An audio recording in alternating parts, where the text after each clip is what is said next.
কখনো দেখেছো মন্দিরের ভিতরে মাংস কেটে ঝুলানো আছে? তার কারণ মন্দির হচ্ছে পবিত্র স্থান, সেখানে ভগবান সর্বদা জাগ্রত। তদ্রূপ কেউ যদি ভগবানকে সাধনা করতে চায় বা ভগবানকে পেতে চায়, তার দেহরূপী মন্দিরটাকেও সেই রকম পবিত্র করে রাখতে হবে মন্দিরের মতো। তাহলেই তার সঙ্গে ভগবান থাকবে বা ভগবান কথা বলবে।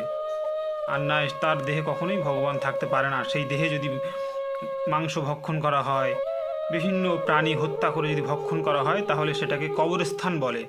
যেমন কবরে মানুষকে পুঁতে দেওয়া হয়, মাটির সঙ্গে মিশে যায়, তদ্রূপ যদি কেউ মাংস খায় বা কোনো প্রাণী হত্যা করে খায়, সেই প্রাণীটাও আমাদের দেহে মিশে থাকে, বা সেই মাংস দিয়েই আমাদের দেহে রক্ত মাংস তৈরি হয়।